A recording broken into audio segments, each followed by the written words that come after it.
interesting panel. Yesterday, someone was saying, I think it was Puneet, that the trendy part is there, and now there are some intelligent people who will come and talk about other things. So I guess he was talking about us. So let's talk about innovation and trends and how innovation has been navigated, in last so many years, decades, and even I would say centuries at least, but at least decades, as denim has evolved over the years. I mean, if you look at it, just look at this time wall. In India, it dates back to somewhere around 1960s when denim, started. But globally, it's much, much older, and it goes back to 1850s when denim was launched for laborers and miners as a utility fabric, which was known for its toughness. But then, so, in mid 1900s, around 1950s, it became more as a cultural propaganda. It was more of a style question and a symbol of youth and rebellion. So that was the change where denim really evolved and became a mainstream fashion. I took a fashion identity. And then fast forward to today, where we are today. It's I mean, denim is in its another renaissance, and it's driven by technology. It is driven by sustainability and consumer consciousness. So a very different phase of denim has started in last I would say last 10 years. And at the heart of all this evolution is nothing but innovation. And if you look at it, there has been an innovation in manufacturing, in the way consumer look at it, the way it has been designed.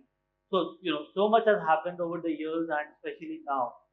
So this panel will discuss about where we are today and what has been the journey and what do we look forward to. So I'll open this discussion, and my first question is to Sartaj, who's been a denim design expert and have spearheaded design at so many brands. So Sartaj, as for you, what kind of technological advancements have you seen? That has helped bringing ideas to life. Hi, good morning, everybody. Good afternoon, rather. I think technology has always played a great role in growth of anything, any industry, apparel, or anything. Always in the journey of mankind. Typically, how do the things start, or how do we invent things? The most important thing in life is visualization and imagination.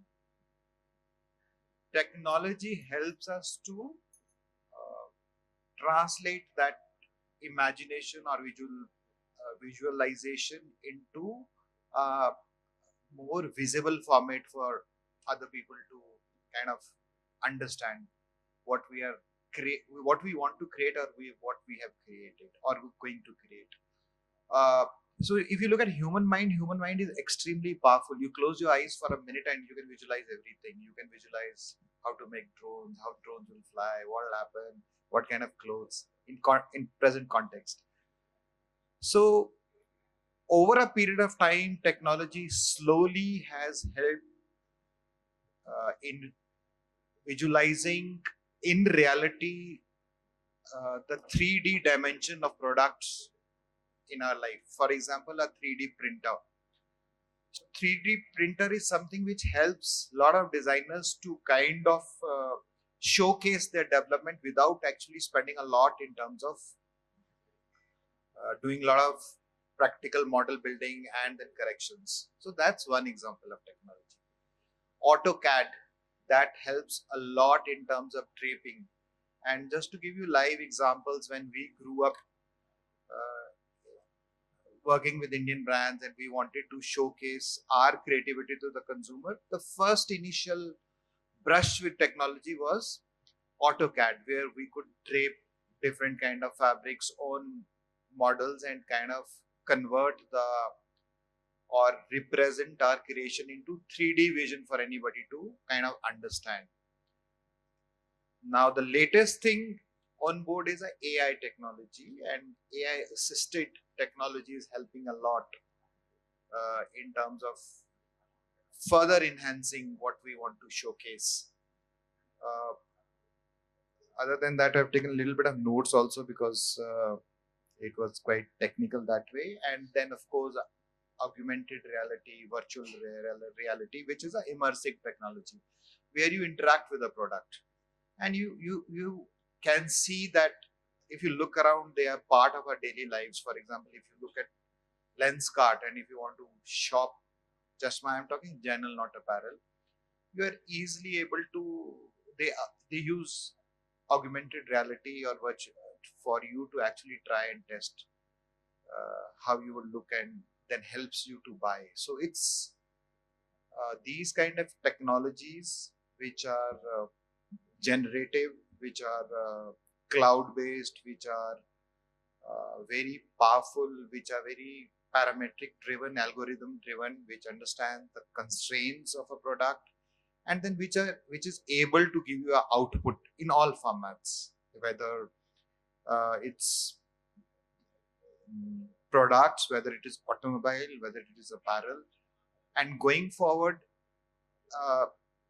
to create anything without using this technology in, let's say, next 6-7 years or 10 years will be a thing of passé. So technology first, and interactive technology will become the basis of everything. So I think that's where our technology is moving. Of course, a lot of brands are using Flow for creation in terms of apparel, and then fittings in terms of apparel. That's becoming very, very big. The names are very, very popular, and everybody is aware. So that's how I think there's a moment in terms of technology. Debashis, now you have been a product development expert for last so many years. Which top 2 denim innovations have really helped in evolution of denim? Great questions. Hi, good afternoon, everyone. See, very difficult to pick top 2 because we could see a lot of innovations in last 2 decades, right from fit revolution to fabric to functional finishes to sustainability. Means in machine manufacturing also. And so we could see a lot of innovations in last 2 decades. For me to pick 2 would be very difficult. Okay, let me try. First one would be, of course, it is no brainer, the introduction of stretch in denim. So it actually changed the face of denim industry. It brought a lot of comfort, agility, means movement possibility for anyone to wear jeans and do the activities, and denim was meant for that specifically. So I would say the stretch in denim was a revolutionary innovation happened, and after that it came like durability, growth, recovery, all of these, the technical parameters of it. And a lot of good brands came with the superior products, including LYCRA, of course. So we could improve our product capability, functionality, and all of this. So that would be the first. And second one would be sustainable washing techniques, laser, ozone, ESOP. So all these new technology helped us to think about the water consumption. So water conservation in today's scenario also, it is so important.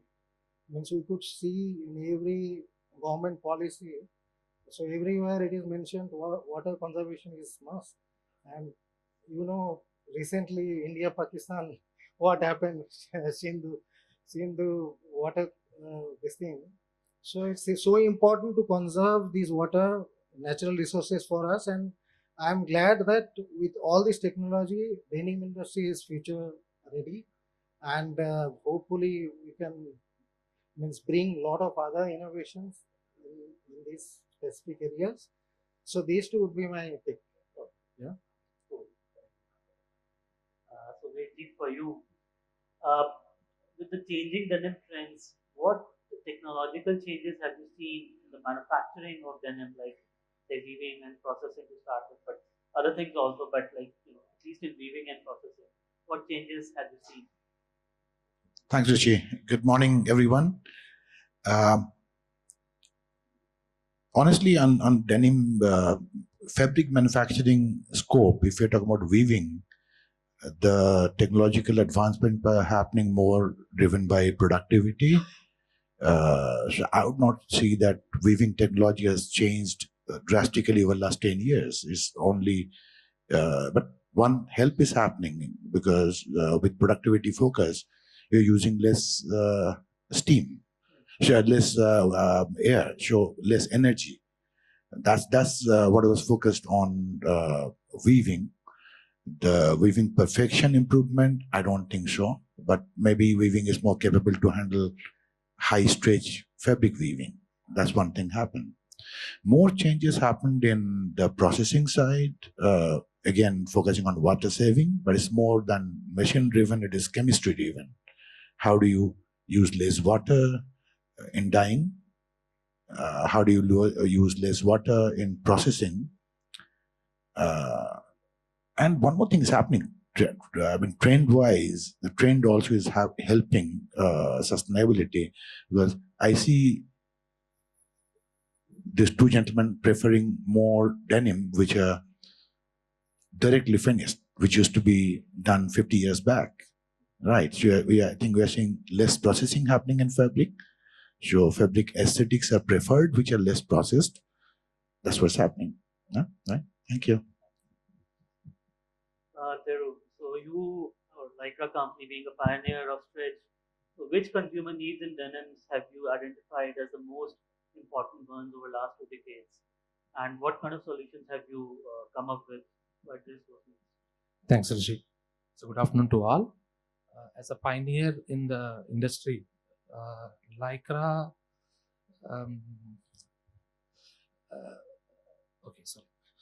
as a pioneer in the industry, LYCRA is working on the consumer needs for the past 2 decades, and which is helping in shaping the industry requirements at all the stages. So in the early 2000s, so we are seeing the requirements are straightforward. The jeans are high stretch, stretchable jeans, recovery, fit is the most important requirements. And consumers are talking about freedom of movement, everyday comfort, and stay in place. So this all brings some rise in the stretch fabric requirements. So from the LYCRA side, so we come up with the the first technologies like the dual effects technology, like the dual effects technology, which delivering the high stretch and recovery, and the LYCRA beauty technology, which is talking about elevate the beauty for the women's jeans. But we all know denim is not static; it evolves with fashion and lifestyle. So, and moving to 2020s period, so denim get diversified. So, but still, skinny and shaping are important in the category. But the new era of comfort stretch is emerged. So, what is the comfort stretch? Is talking about the stretch level on the lower side, but less compressive. So, as this drives to the new requirement of low and moderate stretch fabrics in the industry, and so LYCRA company coming up with two new technologies, which is called LYCRA Adaptive and LYCRA Dual Comfort, to meet the momentum of the market and fit and the shape. So LYCRA Adaptive is again one of the fiber technology, which is a patented one, talks about high soft stretch and good recovery. And LYCRA Dual Comfort on the other side is today's requirement for all day comfort and cool comfort, and we have in recycled versions as well. Thank you, Rishi. Slightly changing the gears, Sartaj, what difference do you see between global and Indian brands in terms of adopting new design ideas or trends? Where do you see the differences, or there's no difference as such? See, mostly consumption is globally driven, or it's a market driven thing. Any consumption. So global brands look at the global markets. So technology adoption is much faster than Indian brands, because Uh, they are traditionally have been brands who have in across industries have been investing in technology quite a bit. That's how the markets evolve, and so their adoption of technology in all spheres is always higher and faster. Since they are consumer driven, so the cultural influences play a big role. A global brand is always multicultural. It has to sell in Europe, it has to sell in Asia. Whereas a local brand becomes multicultural much later, but it generally focuses on a local market. So that's number two. Number three, that sustainability also mostly is driven by global brands because the awareness levels are always higher in a developed market than a developing market. Developing market uh, also adopt sustainability, but there is always a lag. It's not that developing markets don't understand and they're not working for it. There's always a lag. Uh, Global brands are multicultural, I had mentioned, and they will always be targeting on a larger multicultural formats. They got to sell in Dubai, they got to sell in India, they got to sell in London and US. Whereas a global brand, a local brand will always look at the immediate markets because India market themselves are very, very big. So most of the Indian brands, if you see traditionally as India focused, so we will be more towards the traditions of the country, the local likings, the weather conditions, and then the global aspects. So I think that's where the differences are.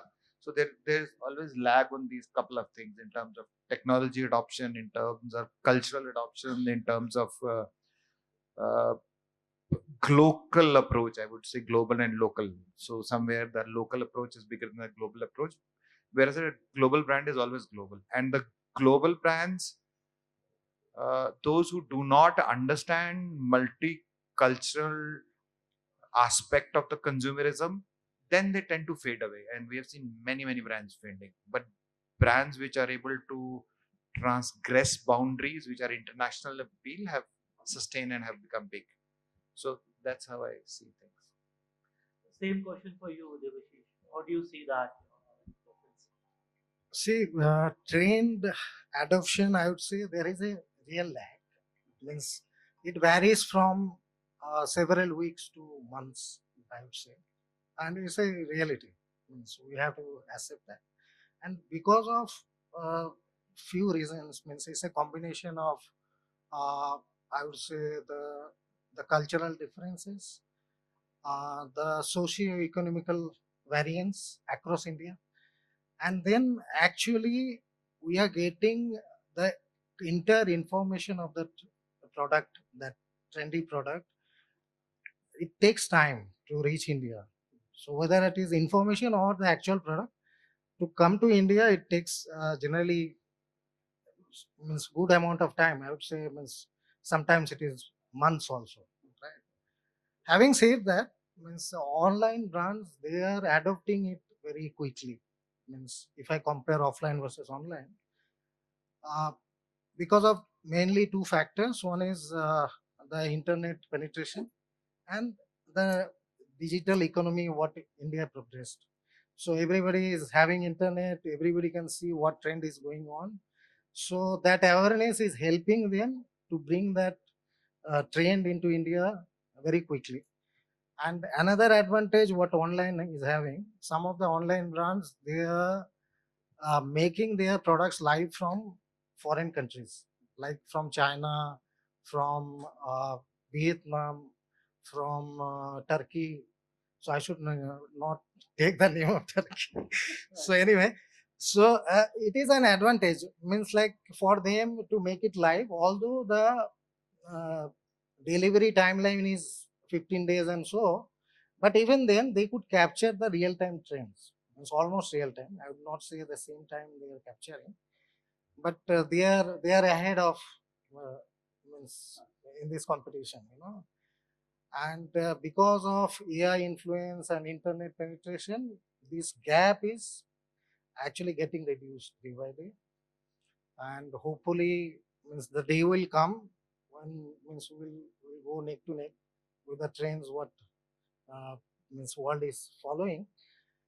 But one problem is like the popularity of that particular trend, what Sartaj was telling, because of the cultural differences, it may not be popular in a timeline. Means it needs time to get it adopted by the different cultural this thing, because of the preferences of people here. It's a multicultural. India is a multicultural thing, so everybody will not like the same trends across, right? So those are the reasons why it is lagging today. But going forward, as I told, means the lag will be getting reduced, and hopefully means we will be in same pace with the world going forward. And do you think the consumer in India is as evolved as a Western consumer when it comes to denim, Uh, yes, means denim. especially the young consumer? Yeah, see the denim as a product, I would say it's really doing good. And जैसे मोदी जी बोलते हैं अच्छे दिन आने वाले हैं, we are also hoping that they will come soon. So last year it was not that so good, but this year we are getting that vibes. So we'll have a good time ahead, and youngsters are preferring a lot of new feeds and everything. Means it's a feed revolution. Means presently happening after COVID, everybody is going towards comfort, and comfort. So all these new feeds and the trendy feeds that youngsters are preferring now, and means hopefully good days are coming. Subir, to you, you were recently in Amsterdam and you were promoting your collection to the global audience, right? The global brands and retailers. What difference do you see when it comes to adoption of, say, fabrics or fabric themes or concepts between a global brand or an Indian brand, uh, and and which one is, I mean, more interesting for you? I'll answer the last question first. Both are equally interesting to me, and India is a very large market. The whole world is looking at India, so I will remain as Indian as possible. And I remember when many years back I was in Japan for the first time, and I was trying to be Japanese, and one of the very renowned person was looking for, "Are you carrying any Madras check?" Oh, Yeah, right. So I think we can be very Indian and try to influence globe. It's time for Sartaj to help on that. So and again, same example. What just remind me that what Pepe is doing in India, their global retail has adopted some of their fit. Right. So I think there's time for change.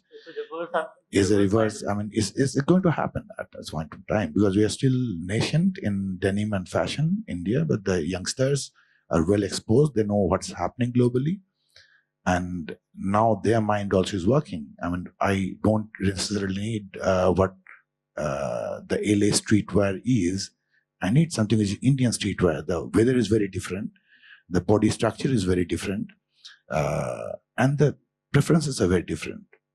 So now comparing what I saw in Amsterdam and what you see my friends in India, see, Amsterdam is a platform which is global. We have customers from US and we have customers from Europe. The American preferences of slubs are different than European preferences. Is becoming, there's a breach happening. I think it's becoming closer. It's not as different as it is to be. And US, it is more workwear centric, and US is more fashion wear centric. So India is more on the European side than on the American side on fashion trade wise. But we don't have to, in fact, what we showed in Amsterdam, here 80% of the same products are there, only 20% we're infusing such in, which is more India centric. And again, globally, what say UK retail is very different than what German retail is. So UK and Germany are not same. West Coast and East Coast are not exactly same. I'm not about New York vis-a-vis LA. So there's all localized preferences, localized styling choice. That's what it is, right? Thank you. Just to give you one anecdotal example, I have two sons. One is working and another is into college. A couple of days back, the younger guy is smarter. He wears everything I have, so we exchange a lot of Pepe products together. You know, so few days back, one of my international denims, which is prized and I had kept for a long time, I gave it to him, and 2 days back he gave it back to me. He's saying, "No, the fit is very slim. I want a looser fit." So I think some trends are bridging, and the younger guys know what they want to wear. The new generation, whereas the older one is a very straight, looking guy who wants to go to office in a very cleaner kind of outlooks. So you see a lot of movement happening in India, and especially after COVID, the men's fashion has revolutionized a bit. So I think that's interesting news, because when new things happen, the new business happens. So I think that's what's happening on the global platform. So, Thiru, for you, the question is that you said yourself that the denim silhouettes are getting wider. It's not close to the body anymore.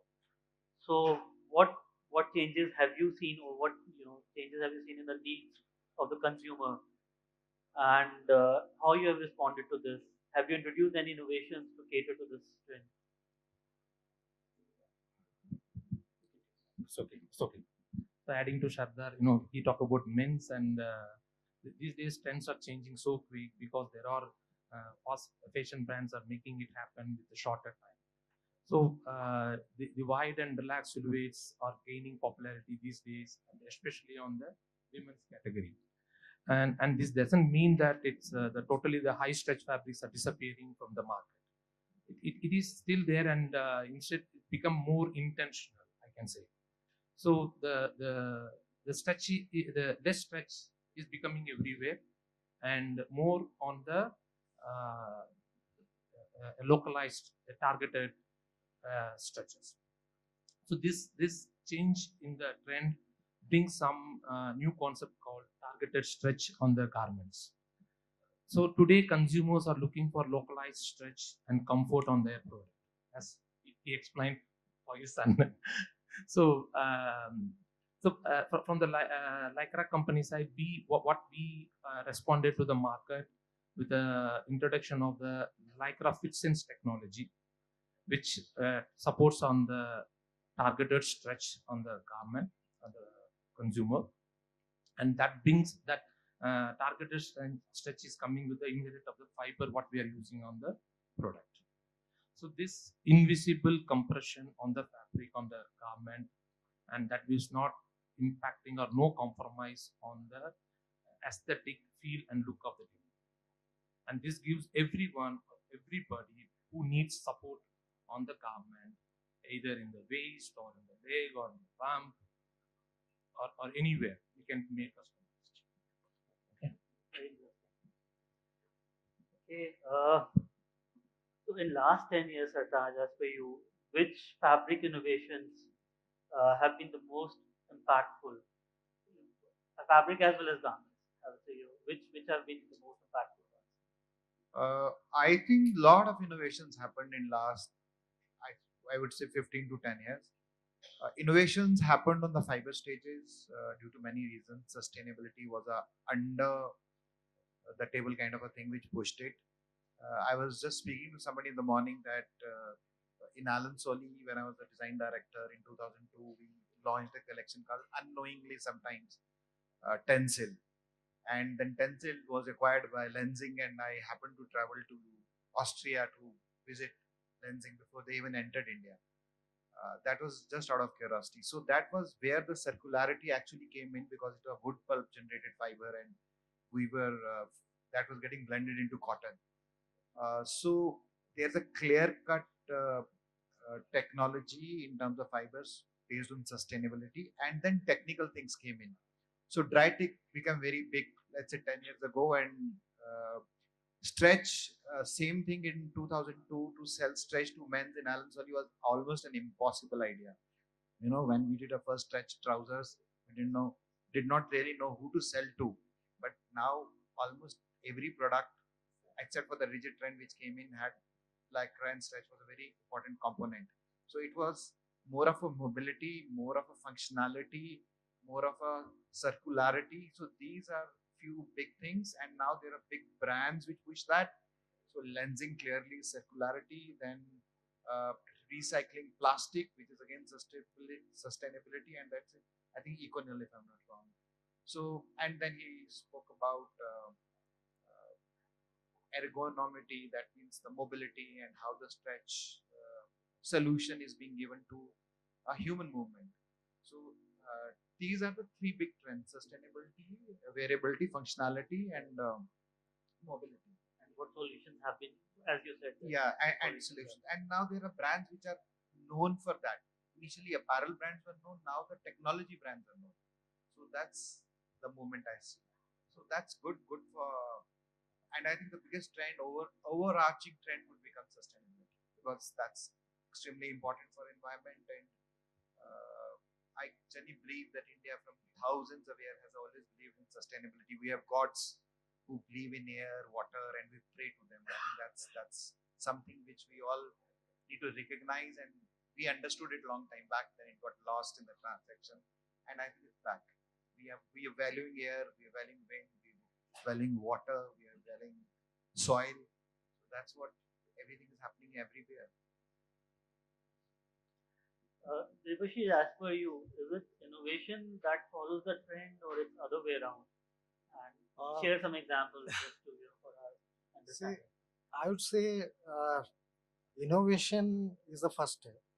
Trend will come later, because the ideation is a thought, right? So thought will convert into innovation, and innovation will convert into trends. So that is the sequence, I would say. And means, of course, the thought was the mobility, about the stretch, the name, and then innovation came as a product like LYCRA, and then it got into the product, and then it became trend. Right? So that sequence is always there, and it has to follow the same sequence. It's in my way. So, right? Yeah, you're right. In fact, I mean, if you look at it, it depends where it stems from, where it originates from. I mean, if it's cultural, then if there is a cultural change and then you're trying to adopt something, you'll pick up something which is already there, or you will create something to connect to that culture. So that's how it will happen. Let's look at a bit of future. Subir, what do you think? What you expect any technological advancement in manufacturing of fabrics in the next 5 years? Anything which is going to be totally path breaking in denims? Next 5 years is next 5 years may be a very short time span. What I wish happens is the more focus on enabling technology coming up for fiber segregation, fiber recovery, because every brand, every commercial activity is targeting towards increasing revenue. Unfortunately, right? If everybody want to sell more, and you don't want to that waste to go into the landfill, what will you do? So I wish the main focus should be on fiber segregation and recovery. When we are designing a fabric, we are blending multiple fibers. So there's no technology as of now which is physical segregation is possible, and I think everybody is supporting physical segregation. I think the future is for chemical segregation. If the cellulose recovery is possible on a closed loop technology like lyocell manufacturing process is sustainable, right? And you use chemical in that, but it's closed loop. You don't discharge anything outside the system. So I wish that's what remains the main focus area. We design fabric in such a way that segregation of physical segregation to the extent possible happens, and beyond that I think we should focus more on chemical segregation, and all the sustainability champions, green champions from the brand side also support that activity and focus innovation on that. Sticking onto the same as he talked about sustainability. So, as per you, what role does sustainability plays when you decide about innovations in general, but especially in denims? Okay, thank you. Throughout the journey, we can sustainability is the important and critical demand pillar for the apparel industry. So the LYCRA company, when we are whenever we are introducing a product, say like the bio-based LYCRA fiber, which is a patented fiber which has 70% from the sustainable source, or we can talk about the specialty polyesters like Coolmax technology or Thermolite technology, which is either 100% textile waste, talking about the circularity here, or post-consumer waste. So we have taken everything into environmental impact into consideration when making the products. So thereby we are helping the industry, the brands, reducing their carbon footprint, and also evolving the help supporting on the product performance and durability. So in short, we can say, so stretch denim has evolved, and everywhere we can see as per its needs. So, and as a leader or pioneer in the industry, LYCRA company always comes up with sustainable solutions with the product and technology offerings that meets the needs and the body, goes with the body. Any observations on this from any of the panelists before I open the floor for the questions? Yeah. So I have run out of questions. Yeah, please. What Debashis was talking about is normally innovation triggers trend. I think I want to pick up an the innovation of K fiber. And because the panelists, we have two gentlemen from the K fiber origin company. And I believe the K fiber innovation by somebody was in DuPont days, Right. was to replace rubber. To replace rubber, which was used for swimwear and foundation wear by women at that point of time. So that innovation, which changed all of our what we wear today. I mean, it came to LYCRA, came to denim much later, but it was with an objective of solving a problem of non-availability of rubber and finding something better, and that changed our life in apparel wear. It was a necessity at that time. That was late 50s, I think. Yeah. Late. Right. Rishi, I would add one more point. See, sustainability is a talking point everywhere, right? The problem is the awareness. In India, we are the people who are responsible to make people aware about the sustainability. And the more we can be successful on that, our effort towards sustainability will become more successful. And Subir was talking about the brand initiative.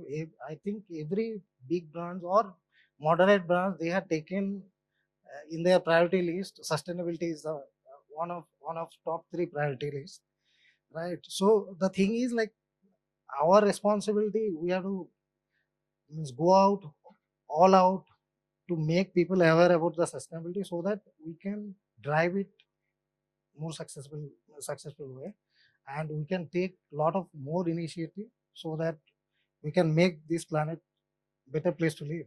Absolutely.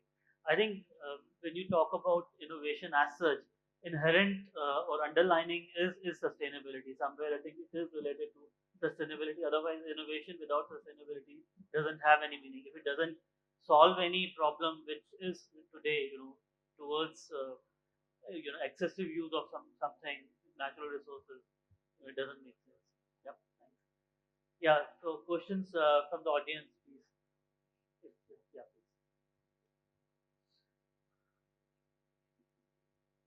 Debashis, you said something about stretch being the innovation, one of the major innovations in denim, and we have the LYCRA company here.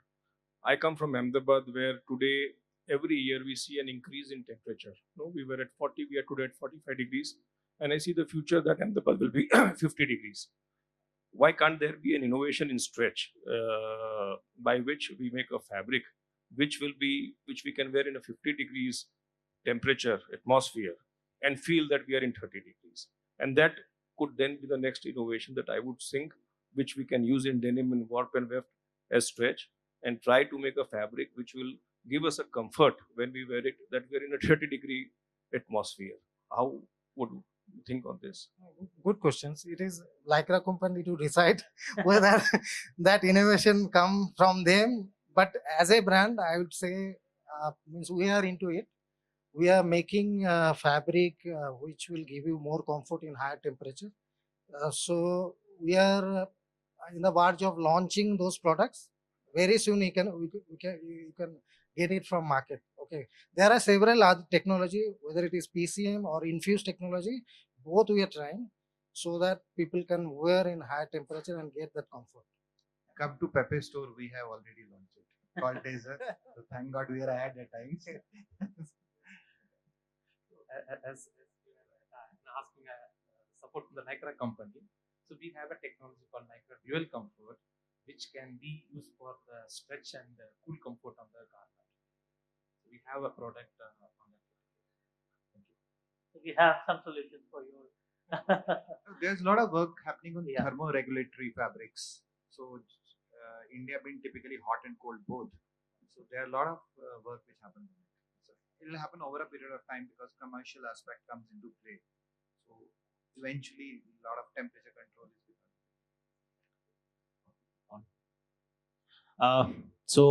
Thank you for a wonderful discussion, everybody. I wanted to ask, basically, if you see, India is a very unique case where men's dominate the entire denim industry.